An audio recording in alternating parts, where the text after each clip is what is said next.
Hi, Sharyl. Welcome to the chat. Hello. How's it going? What's up? Good. My gosh, the last time I saw you was Sasha.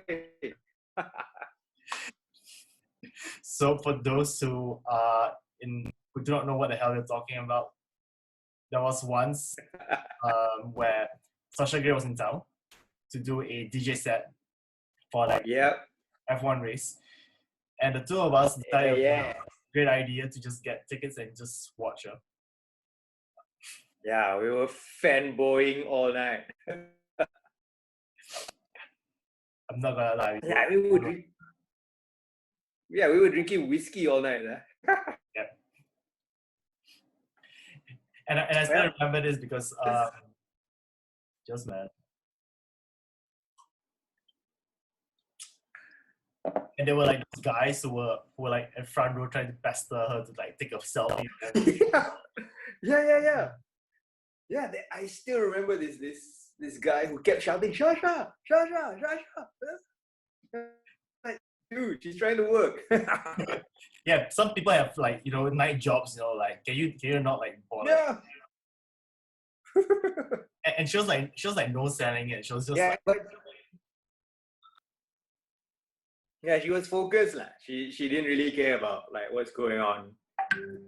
Which sort of there wasn't much engagement with the audience, I thought. Yeah. But it's Sasha Gray. I think that's the whole premise of her DJing is because of the star name, like anything else that she wants to do is entirely up to her. If she doesn't want to interact with the crowd, I think so be it. And honestly, I think it's one of those things where I think we spoke about where it was just something that we just want to tick off our bucket list, Yes. It was a night for the ages. Yeah. It was. But I'm gonna go all the way back to I would say 2009, 2010. That was the first time we met. But this was because you were in the capacity of a writer? A writer, yes. In 2009, it was at a goth event or something, right? Alternation at Alternation, yes. Yeah, Chris Ho was DJing, and I remember Chris Ho was there, and it was a bunch of goths dancing around, and I think you were there as well. I was there. Yeah, and I remember I interviewed a DJ called Jean Reiki. Yeah, she is doing DJing off and off, but yeah, she was there for the set as well. Yes. Yeah. So I was covering the event. I was writing. Did I interview you though? I don't think you did, but we did speak because I was doing PR for SDAM. Okay. So I was basically like guest relations officer for every event in various states of I don't know, man, drunkenness. I don't even know how I got my job done, but for some reason, I remember that me doing something. Okay. You were still in school, right? No, I left the army. I just left the army like under a year, and then I was in between jobs and stuff. So I was pretty much a struggling adult, being kicked off by the system, and trying to find my feet. So, right. I would say that through SDAM, I was able to meet people from like all walks of life, and actually it was a bit of a nice taste of the counterculture as well because as you know, like in Singapore, it's not something that we talk about openly, and when it's being derided as some sort of fetish, Yes. Yeah, but they don't see the variety of content that they have there. They have like art, they have music, they have poetry, they have literature, and everybody just seems to be fixated on the black leather and lace. I think it's also because they are so fixated with stereotypes where when you think of the word goth, you just think, right, people just pale makeup with eyeliner and dressing weird and probably smoke cloves. Yeah, that's right. I mean, dude, like your uncle at the coffee shop smoke cloves cigarettes, man. It's called Sempona. Yeah, that's right. Actually, I don't know whether I told you this, but SDAM got me into trouble as a teacher. Okay, you tell me. Yeah, because I joined the Facebook page, right? And people from the public could see that I like or I joined SDAM. So a student's parent saw that, went to dig up stuff about SDAM, and then went to complain to my school saying that, oh, Mr. Sharyl is part of a dark alternative movement. He is a terrorist. Her exact words, huh? Exact words, huh? Yeah. Yeah. So I was hauled up to the office because of just Sharyl Sabari likes SDAM. Because of that. This was freaking 2011, 2012. Yeah, so. But this is also kind of a crazy time because if you were to talk about 2011, 2012, technological advancements were still in its infancy. I mean, we had Facebook, we had like a few other things, but we were just limited with those few social medias, and most Yeah, websites were the norm. You know, it was mostly websites and then yeah. a few social media apps. And Mm-hmm. and can you imagine, like in 2011, people are already digging out information through the web about your Yeah, background and such. And now we're talking that's about why. 3D, man. Like 3D Yeah. is even scarier. Like you can just put anything on Google and a lot of things just come out. Yep, yep. It's amazing. It's scary also. But yeah, back then SDM was just a collection of photos and uh Articles and yeah, articles, yeah. There's a bit of poetry here and there, but yeah, the people were fixated on the photos, and that is where they draw their impression from, which I thought sucks lah. see, that's the thing with Singapore as well. I feel that no matter how technologically advanced they can be, or they try to be as open-minded as possible, you cannot change their reserved nature or Yeah, their loving for stereotypes. You know, I mean, yeah, regardless of whether you're a teacher in 2011 or a teacher in 2020, you will always get the same set of parents because whatever they yeah. know is being handed down by their own parents, and this is what they just make assumptions of.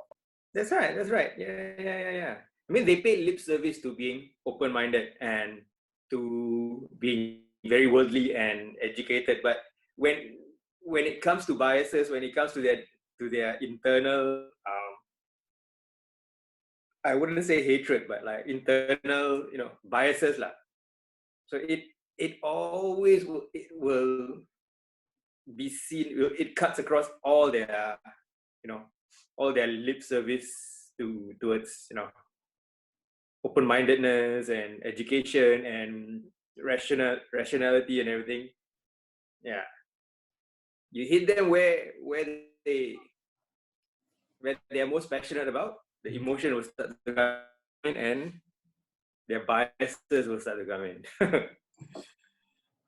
I would say being as someone who worked in a school before, but the only difference is that I work in an international school, and I could see the vast difference between parents who are locals and parents who are not from this country. And what I noticed is that international parents, or even Western parents, not only are they open to the idea of counterculture in general, but also they themselves, spot body modifications, or they live a very alternative lifestyle. They're very open about it, Yeah, and it's the reverse for them because if you were to judge them, they will tell you to like fuck off, yeah, yeah. That's the thing. Like those parents, they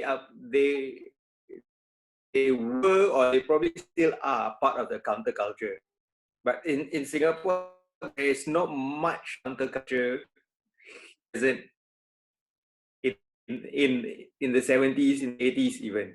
The only counterculture I could see back then was the mud rockers. Yeah, so we're gonna talk about that as well because I would say that you are part of that generation that grew up around classic rock and like the whole cassette era and stuff. And then Yeah, this is something that even if I had younger, I mean I probably had younger viewers, but most of them would not really be able to resonate. but maybe for people who are like in their 30s, 40s, and so on, they will understand the whole like counterculture of like the mud rockers, so to speak. So Yeah.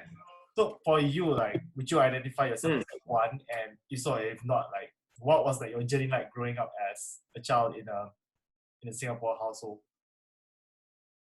Actually, growing up in the 80s, there was a very strong pop influence actually. Like late night music video television was all, Madonna, Aha. Rock only came in radio. So it is usually Malay rock, not so much Scorpions, not so much Halloween. It was all Malay rock, which is influenced by those Scorpions and Halloween anyway. So it was a real mishmash of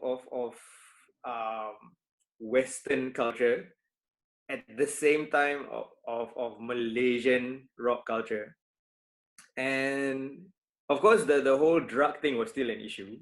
So that was the underlying fear of everyone when it comes to rock and roll music and having long hair. So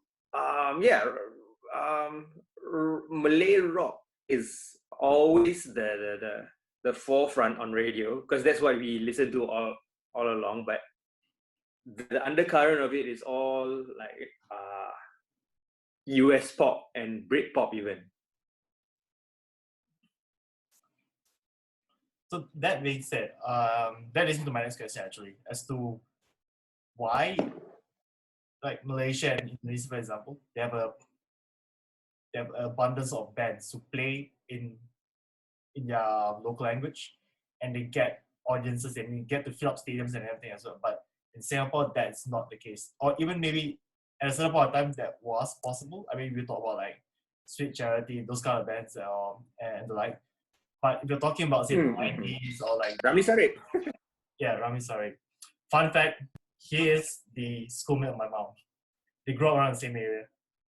Really? Yeah. Well done, man. But my mom's when I first got into rock music and I was heavily into it, my mom was just very dismissive and stuff, and my mom was just like, you know how a typical like conservative mom would say, they'll just say things like, so what are you trying to be? Like, what, Rami Sarip, like, yeah, he's my classmate, but only he could succeed, man. Like, I don't think the rest would succeed. And I'm just like, chill, I'm not gonna start like a band. I think when it comes to music, right, success was never a topic that we discussed.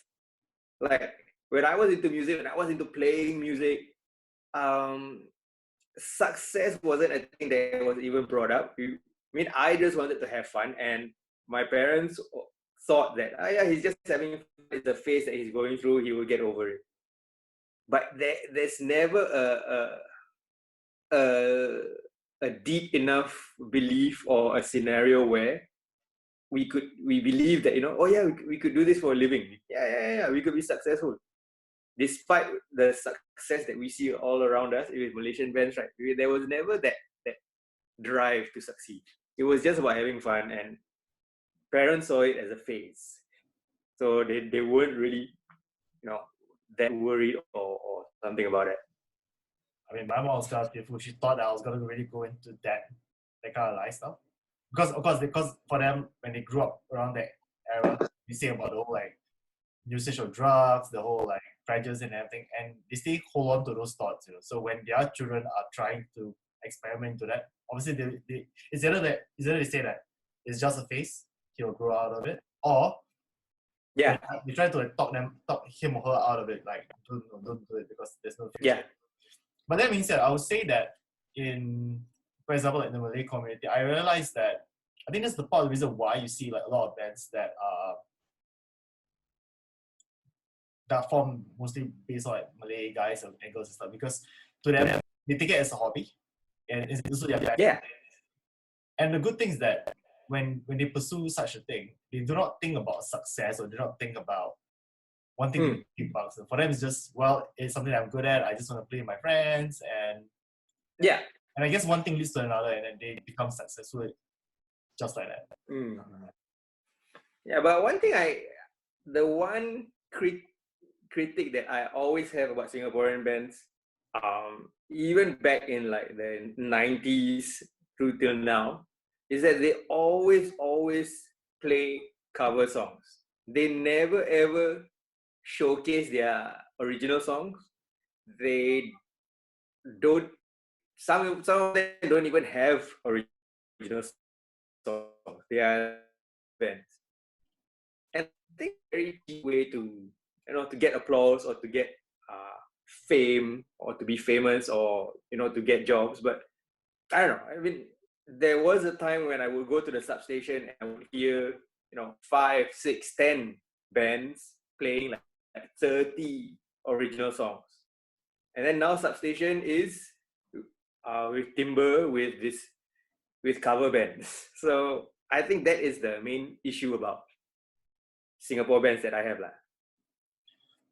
I can agree with you on that because, of course, like timber is just on top of substation, and sometimes when I stand outside in between sets, you'll listen to like some of the music is being like played, because it's kind of loud, and then you realize that most of it is cover songs, and you wonder, like yes, I guess you can play one or two cover songs to maybe create some sort of identity with the crowd, but ultimately you got to have original music because how are you gonna be a dialogue? How are you gonna work on creativity, for example? Like you wanna be in a band, you gotta come up with original content. You cannot just rip off people stuff. Like I have been in so many bands where they say, all right, we are gonna play, we are gonna cover this song and this song and this song and this song. Why are we doing that? Because once we can play other people's songs, then we would be good enough to play our own songs. Which I think is the balik. You should be playing your own songs instead of as good as that band. You should try to be focusing on your band and be as good as the band. Yeah, I agree. But I would say as well that you're one of those people that I know who's not involved in music directly, but how I got to know you was through one, SDM, and secondly the job that you do at the point of time, which was a writer. So what got you into writing for publication? Was it because you want to cover a certain genre, or do you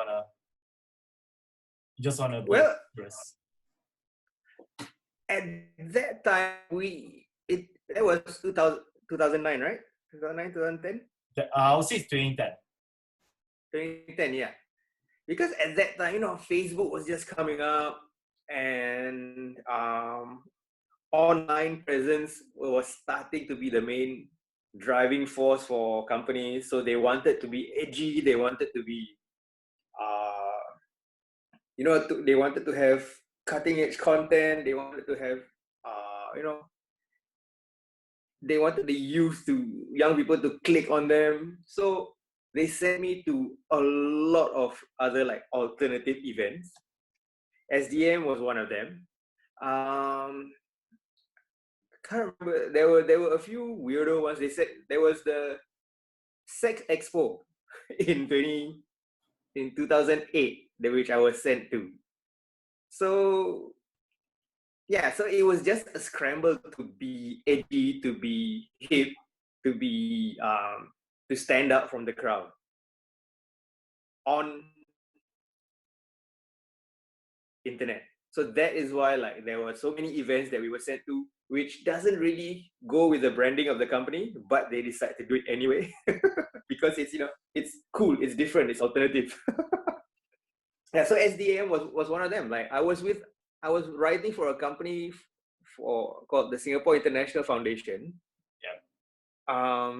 It is basically like a friendship organization where we hook up people from the region to Singapore, and yeah, they just wanted to do a different piece that showcases the alternative lifestyles in Singapore. So SDM was one of them. But speaking of writing, I am very well aware of the fact that you are working on a book.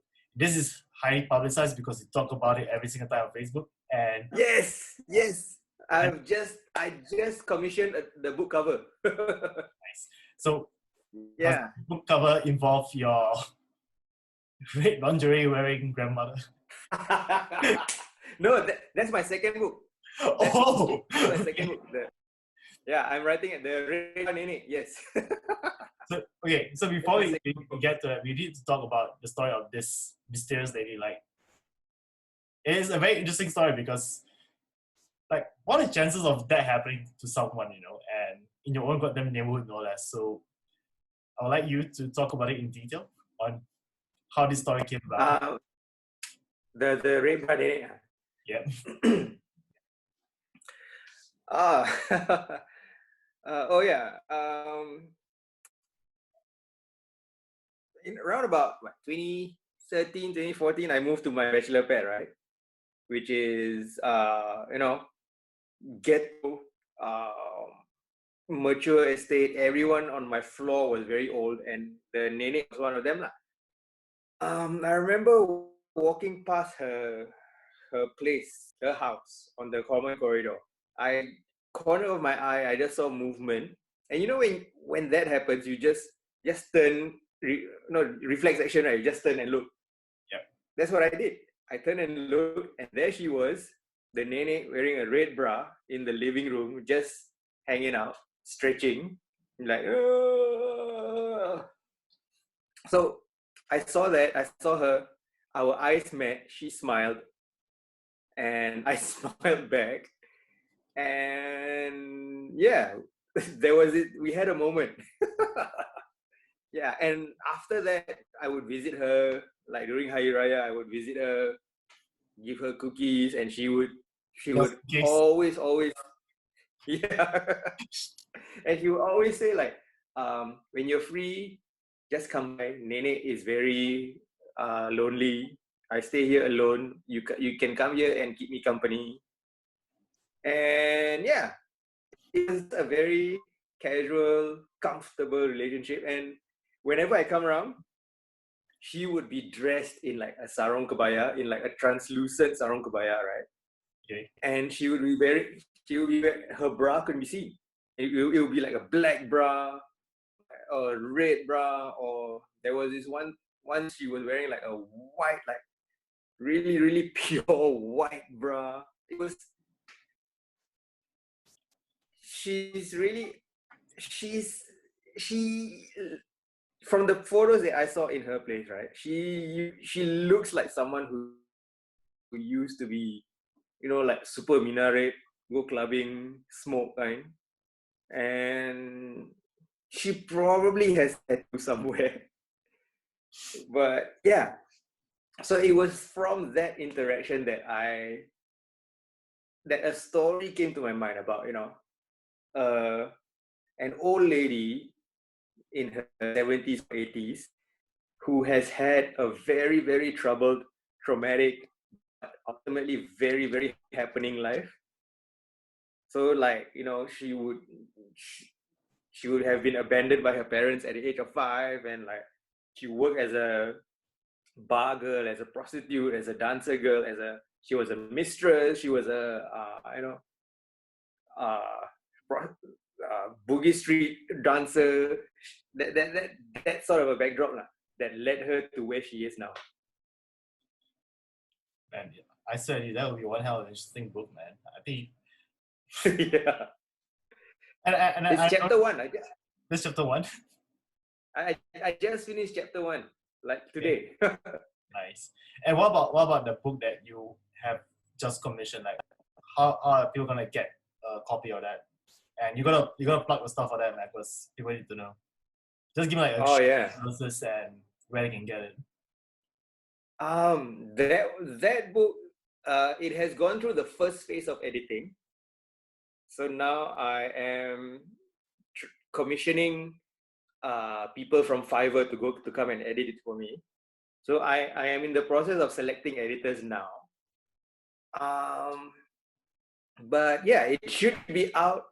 My target is for it to be for the whole package to be out by end of the year. Okay. Yeah, that one's a labor of love. That took me, oof. That one started in about 2011. Yeah, and it contains stories from way back in like 2005, 2000, no, like in the 90s even. So yeah, that is a semi uh, autobiographical in a way, because all the stories there were actually, all of the stories in that novel actually did happen, but it's just the characters have changed and the timing has changed a little bit, but yeah, most of it is true. So yeah, that's gonna be fun. It sounds like fun. Yeah. This is so amazing, like to have local writers in our midst coming out with original content and some of the stories that they have written. I've got another friend as well. I think she recently released a book as well. It's available on Kindle, and she is basically the novel just is basically a parody on your typical what do you call it, love novels. Yeah. Nice. So she took that genre. Romance, man. She took that Like genre. romance novel. Yeah, she took it, Nice. just ripped it apart and just massacre it into like her own story altogether. I haven't got the time to read it. I plan to download it soon. But that's the thing about local content. I would say like we are not restricted to just music or performing for TV or the usual mediums. Like local artists, it is extended to writers as well and people from the and everything. And to have you like talking about your book at length and the stories and the background characters and everything, it's actually pretty fascinating because it comes from a personal place, something that's happened in your life, and it is a reflection of the kind of life that you have lived. Like you had no regrets what you did. Maybe some regrets, yes, but at least now at least now using that content and turning it into like book, something creative. Yeah, and. I don't know, man. There are times where I just think that you are like a real life Hank Moody, man. That I think when I was writing it, I actually had Hank Moody in my head. Like I was actually feeling it. Like after Hank Moody, after he finishes every book, he would sit down, have a whiskey. He would listen to Zevon, something. Warren Zevon. And Warren Zevon, and he would smoke some weed, right? Yeah. That is what I would do after I finish every chapter or after I finish my target for the day. Like I would literally just get a glass of whiskey. I was smoking back then, so I would smoke a cigarette and I would put on Tom Jones of all people. Tom Jones, Delilah. It's not unusual. Unusual, Sex Bomb. Yeah, those three. Yeah, and that's what I would do. Have a whiskey, have a cigarette, listen to Tom Jones. So yeah, it's funny that you brought it up because it was largely because of him that I thought, yeah, I can write. And it's something that, I enjoy.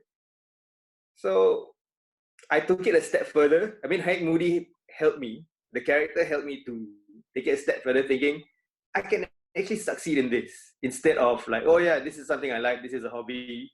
This is a phase. I will grow out of it.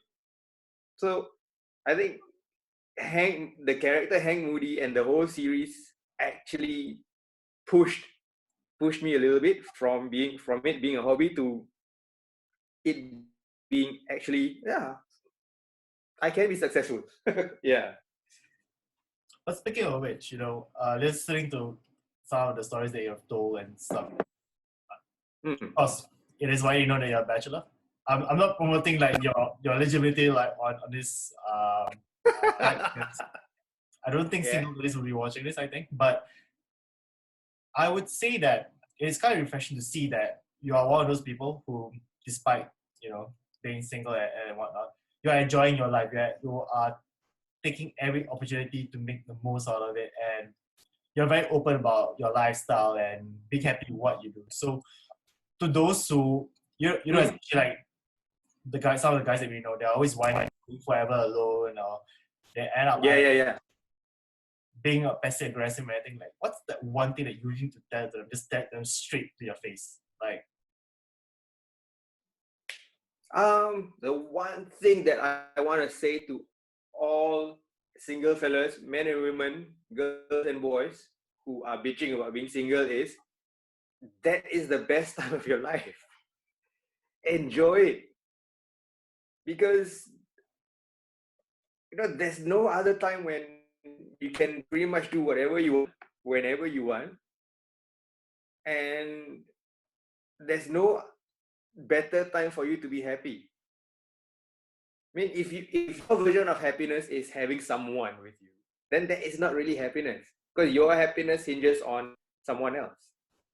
But if you are able to find happiness like on your own, then that happiness is within you, and it doesn't really depend. It doesn't depend on anyone, and no one can bring you down. No one can tell you, oh no, you shouldn't be happy, because I think that is what people see when they see me. It's like, he's very open about his lifestyle. He's happy, doesn't really care, and that is the key thing that I want to bring across. That happiness is within you. It does not lie in like some other woman, some other man who's going to make you happy. You are the one who has to find that happiness in you. And that is something that I tell all my students, all those like graduating already, and then they complain like, oh yeah, I'm still single, Mr. Sharyl, how so am I. I've been single for a very long time. So enjoy it. Find what makes you happy. Find the things that within you that make you happy, and from there maybe someone will see that happiness, and maybe they will like it. And but ultimately, find happiness within you. Take this time to find happiness within you. I agree as well. I would say that I guess in our society that there's always that rush to find someone and rush into something. And the problem is that when you do that, you are not thinking through as to who you want to spend the rest of your life with and such. And I feel like there's nothing wrong with going through like a couple of dates, going through a couple of relationships, and like think things through and stuff. And I mean, I got a friend who use me as a measuring stick for some weird reason. I don't know why. They'll be saying things like, yeah, I wish I could get a girlfriend. Like, look at you, you're always like around these kind of girls and everything. I'm just like, but that's because I'm having a genuine connection with them, and we're taking things easy and such. And to me, I mean, I'm no longer single. I can say we say that now, but I'm also glad that I took my time to take out myself first and ensuring that that my independence is firmly established and make focus on myself. And this is something that I realized with the younger generation as well. Like, everyone is just envious of what their friends have, and they just want to be a copycat of that. Who they are, their identity, who they are about, what they are about, always depends on someone else, something else. Always depends on the grade that they get. Their self-worth depends on what praise they get, what grade they get, how many likes they have, how many friends they have. So a lot of their self-worth, a lot of their identity, a lot of their happiness does not come from them. They derive it from others, which I think is very dangerous, to a dangerous state to be in. Definitely is. I have a nephew and niece, so they are about like uni going age thereabouts. Well, at least the niece, because the nephew goes for national service next year anyway. But I tell the same thing as well. I said, do not succumb to that societal pressure of having to follow what they ask you to, like go at your own pace, make something out of yourself first, like establish yourself, make a name for yourself, and work on those fundamentals before you can pursue other things.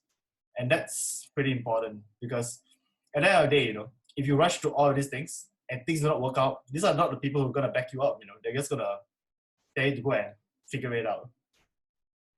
And you'll be a very happy person. And I think that's something that we need to avoid. And of course, you as a teacher, like when you have to mold the minds of the future, you know, Yes, I feel like I have to be positive. But you know, to conclude our conversation, before I end this, like we gotta talk about the persona that you have to present yourself as a teacher to your students, and how you have to like toggle between like Mr. Sharyl, the teacher, and Mr. Sharyl, the guy who like likes listening to rock music and having so much fun. You know, like how do you toggle between the two, and do you present yourself as two separate entities in school and in outside of school, or do they like just become one and the same? When I first started teaching, it was one and the same, and then I realized that not everyone can accept all of it. So as I went further along in my career, I started to become two different entities, and that to me was quite stressful because one of the main driving force or my main mission when I started to teach was that I don't want to lose myself in the profession. I want to maintain my identity as a person and a teacher. So that duality really fucks me up.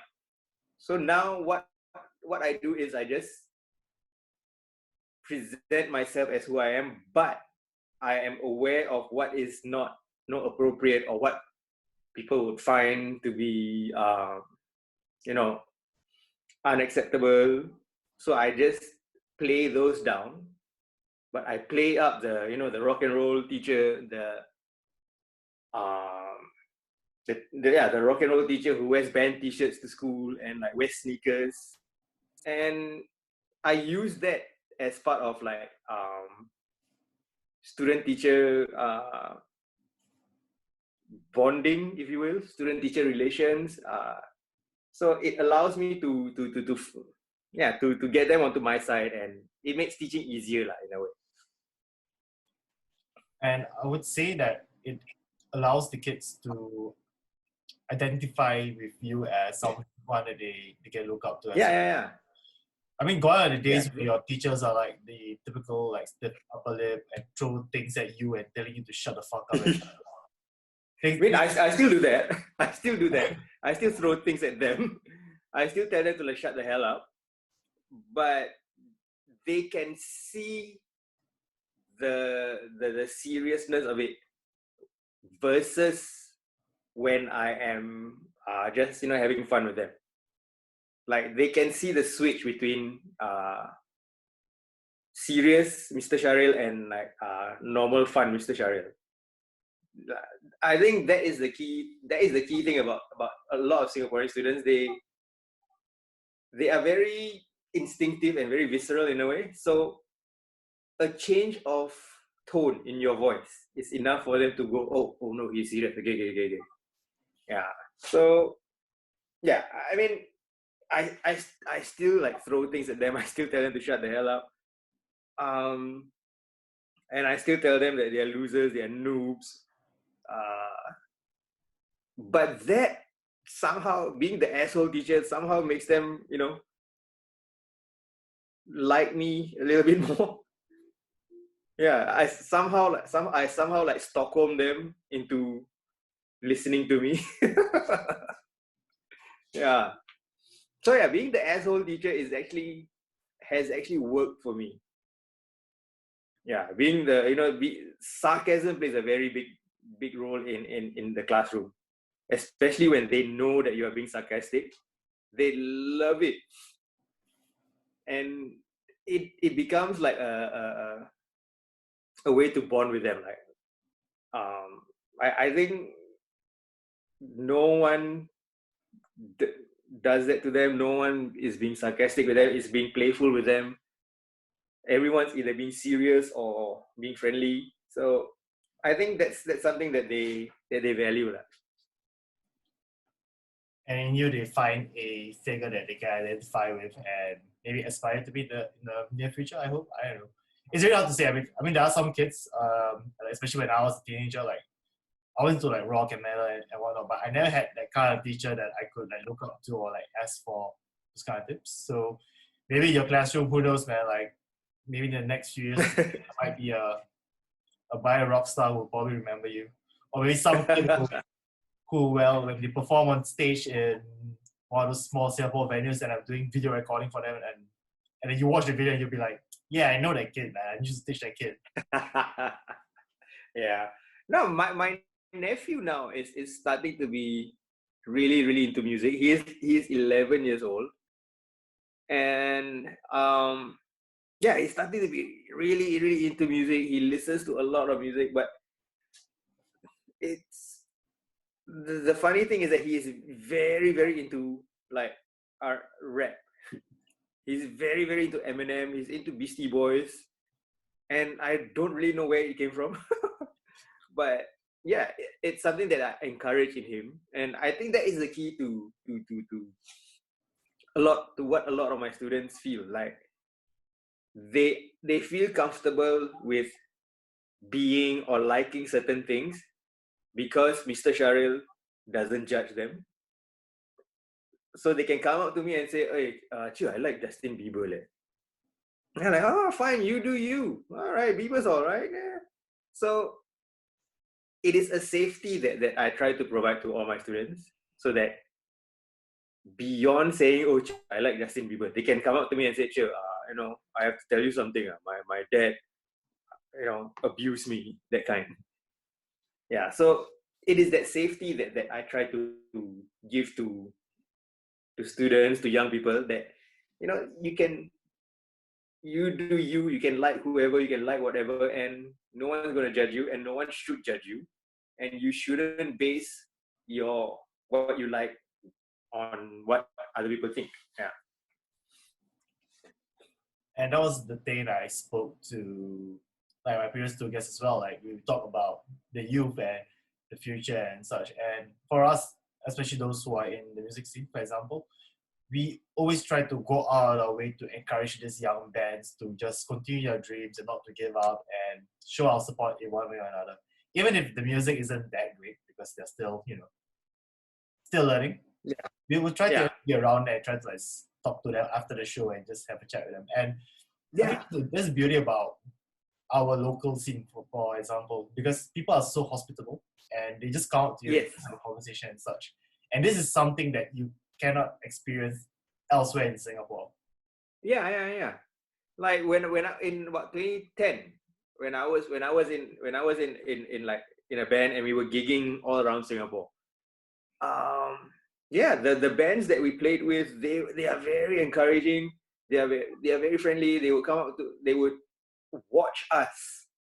Like other bands would watch us and we would watch them. So it's like the audience were filled with like other bands rather than like groupies or people who actually paid to go in. And yeah, after the set, they would come up and like, "Hey, dude, that was a very nice drum roll that you did. That was a very nice guitar lick. That was a very nice arrangement." And we were exchanging, we were exchanging tips. We were giving feedback on how to improve, what you need to do in this portion of the songs. So yeah, it's very hospitable. It is very friendly. It is very it is vibrant and creative. And yeah, I miss that. I miss that. And yeah, I haven't been to a gig where it is like that post, I think from 2011, 2012 onwards. So I don't know. I'm being very nostalgic now, but yeah, it's No, that scene back then was very nice. Yeah. And I feel the same way as well. Like the whole idea of me doing this video series is to talk with friends who I've known for a relatively long period of time. Fuck, 11 years, dude. I know. It's been 11 years, man. And Yeah, that's the thing. man. And that's the thing, like, I want to hear, like, the old stories and, like, how we met, for example, or the things that we've done, or things that we observe. And I want it to be Yeah. like, part of something where, even if this doesn't take off, for example, I don't really care. For me, it's more of, if someone comes across it, if they listen to it, and if something just comes to mind, and they go like, oh yeah, I remember this place. Oh yeah, I remember this band. Then I think I've done my job. Yeah. That's what I'm talking about, Like, I don't really care if I will not make it to Babies one day because I don't have a band, or I'm not gonna be in some news feature. I mean, to me, all those things are secondary. Those are something that, if it happens to you, it happens to you. But at the very least, especially when you're stuck like at home right now and you have an idea that comes to mind, you just want to get it out. It's a little tough for me because I think what happened was that when I'm stuck at home for an extended period of time, and then an idea comes to mind, and you always have this like mental block. And for me, for example, like, it's anxiety. So sometimes I feel so worried, like, oh shit, what if I can't execute this, or what if I don't know what to say, or I don't have people to talk to. And trust me, man, it actually took me a lot of guts to do this, man. And when I actually got to it, it feels like a relief because, wow, like, yeah, I took a risk. I shouldn't be afraid because I do videography, like I do vlogs and stuff. I shouldn't be afraid, but when you have not done this for very long, for a period of time, you just go, oh no, how will people like be receptive? Will people be receptive to it, or will they like the content? And you know what? It's thanks to guys like you who step up to the plate and go like, yeah, let's do this, man. Let's just talk, and let's not worry about having like a structure, Because honestly, if you were to ask me, like, if I was to come up with a structure, then it's gonna be a very monotonous and rehearsed conversation. And like, if you want that kind of shit, watch CNN Lifestyle or something. Or I don't know, read one of Sumiko Tan's like articles or something like that, man. Oh my gosh, yes.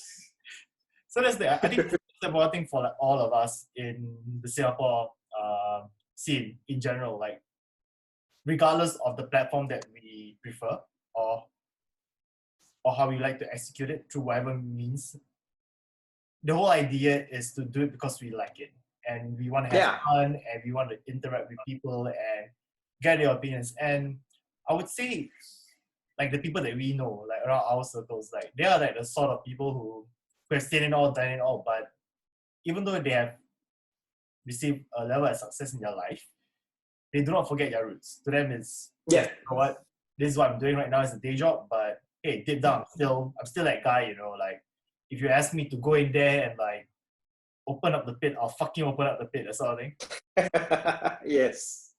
So some things don't change as well, like, or like, when, for example, when I go overseas and I do videography and such, I love what I do, but when I come to Singapore, I want to do the same for like the people in Singapore as well, because, like, seriously, we have a lot of talent, and we have a shitload of people who can. We have a shit ton, But the problem is that we need more platforms and avenues to launch like these people into like the recognition that they deserve, and not. No, I think in terms of platforms and avenues, I think there are, but the only thing that brings a lot of artists down is support. It's one thing that's quite lacking here, support. And the fact that the arts and seems like a privilege or something that only rich people can do, that needs to change. The fact that the art shouldn't be like some elitist Shakespearean Van Gogh high art kind of thing, but it needs to be for everyone. Everyone needs to know that art is accessible to them, and art is something that is within them. And if they believe in it and they work at it, and they're willing to put the miles in it, one day they can be successful. I mean, you can't expect me to like walk around with like a fucking skull in my hand just because I'm a goth, right? And people would be like, oh, you must be a fan of Hamlet. I'm like, yep. Yeah. But I'm also a goth, but I like Hamlet as well, man. Would you like to hear a sonnet? I would like to hear a soliloquy, please. I had to go to the fucking room and do it, man, because it's soliloquy, guys. That's how it works.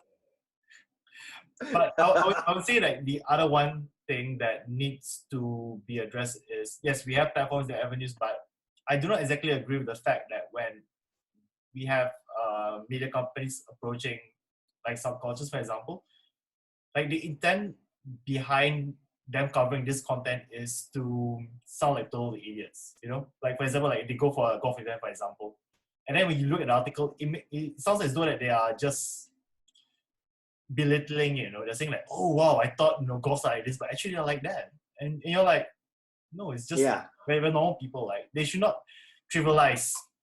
Yeah. So they either trivialize or they fetishize the goth thing or any other alternative. Or metal music or rock music for that matter. Like they like to work on existing stereotypes and they think that they are some sort of age lock by, oh, I've broken the stereotype. These are not the people that I thought they would be. But wow, look at that. And for me, as someone who's passionate about the counterculture, for example, like I find it insulting because to me it's like I'm a normal person. Like, can you stop like writing this kind of shit articles for your likes and stuff? You know, like what I really want is to see media outlets covering such things with an open mind and provide information as a neutral. I think that would be the one thing that would totally change the perception of culture in Singapore. Because otherwise, if they continue doing this whole, like you say, you know, they fetishize or they trivialize like the whole thing, then people will never take us seriously. People will just think that, because you have long hair, you're carrying like a guitar bag, or you must be like one of those guys, you know. And then you tell them like, no, actually I'm one of those guys, but I'm doing like a degree in school. You're like, what? You're doing a degree? And it's like, it's insulting. What does your intellect have to do with what you do? Yeah. I think it comes in the word itself, counterculture. I mean, Singapore or even Asian in general, they are very, very uncomfortable with something that you know that is not in line or that is not aligned to normal convention. So it is always a case of like us versus them, which often leads to like, you know, trivializing or fetishizing. But there's never a case where it's normalized. So because they're afraid that if it's normalized, it is like a gateway to everything else. So yeah, I mean, the whole idea that everything is a gateway to something else, that is something that needs to be broken, I think. Or needs to be weeded out. It's just like how they say like cigarettes is the gateway habit to drugs.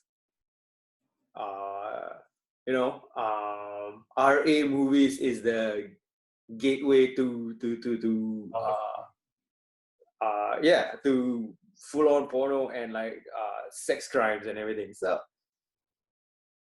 even after years and years of proving that it is not the case, they still fall back to that argument. Oh, this video games is the gateway to violence, or tablets is the cause of apathy. I mean, I don't know. It's I think it's a case of Singaporeans being too smart for their own good, maybe, or I don't know. But I gotta say, my final last words before we end this is to say that, to add on to what you have said, I would say, based on that kind of stereotypical mindset that they have, never mind that this is their fucking downfall. And that's why some people will never be able to evolve. Yes. That is why even those my age now still behaving like how people of their age in the 80s. So there's never an evolution. And you know what? I'm so glad that you broke that monotony, man. Anyways, thank you for the chat, dude. Like it's been really awesome. Like you have been. It's good to see you again, man. Excelente. Awesome, man. Yeah. We gotta catch up soon, man. we should catch up when the CB is over. We should catch up, have a beer somewhere, and yeah, hang out. Yep, and maybe do part 2. Yes. Yeah. Bye, bro. All right. See ya. See ya.